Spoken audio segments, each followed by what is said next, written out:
When you talk about upskilling, what sort of upskilling do you do for staff, or what sort of upskilling is available for example, in the retail sector? What sort of upskilling would be available there? So there's lots of opportunities. It might be that an employer's looking and thinking, right, okay, maybe I've got to adjust the way that I operate in my business. Maybe I need more people customer facing or less people customer facing. Maybe I need more people that have got digital skills. So we talk about upskilling, but it's really about an employer thinking, right, okay, how am I going to make my business survive? What do I need to do? What adjustments do I need to make? And are the people that I've got currently working for me, do they have those skills that I need? Do they have the abilities to do the jobs that I want them to do? And he might say, well, maybe I need someone to have some further digital training or IT skill training. Maybe they need more customer service, customer skill facing. Maybe they need more confidence. Maybe they need more retail knowledge. Maybe he wants to put them into groups, and maybe people need more managerial skills, how they deal with difficult situations, and all of those opportunities or ideas that they see as things that they need support with. There's lots of qualifications available, accredited qualifications that will allow us to support their workforce, give them the knowledge and skills and training on the ground, in the sector that they're working in the building, customer facing environment, whatever that might be, to actually be able to think, right, okay, yeah, I can do that, I can develop, I can learn something new.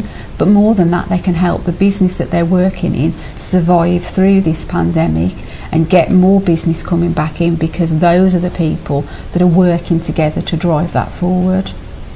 But do you not feel that employers that are going through a survival patch at the moment, it's about surviving, a few businesses are growing, but the majority are just in survival mode, have they got the time and the resource and the funding to allow their staff to go on such training courses, or you know, how does that work? How much does it cost them, and what's the time commitment?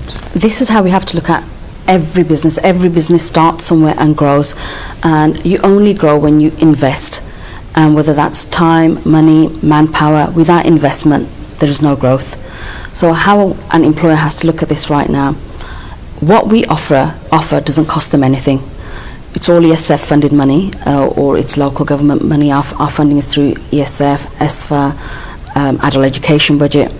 So all an employer has to invest right now is time. And yes, time is absolutely crucial, but we're in a current situation which, in a bad situation, is a good situation, because staff are working from home, they are furloughed, or they're not given the hours they need to practically, physically be in an organisation. Somebody who's furloughed, can they take up your service?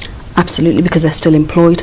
Okay. Because they're still employed by an employer, and they can take up our services and support. And in fact, it's a great time to upskill yourself whilst you've got that time. The other thing we also need to look at, the way the industries are moving, even retail, customer service, a lot of it has become digital. Yes. So even like when you're doing your shopping, it's online. If you call your utility company, people are working from home. Yes. So that those sort of digital skills that are required, this is where people like ourselves, partners that we work with, can support with that upskilling. And the question about business sustainability, unless we prepare now for that sort of sustainability, it's too late once all the lockdowns completely finish and we're back in our offices, back in our environment, because it'll be every business fighting for the same customers.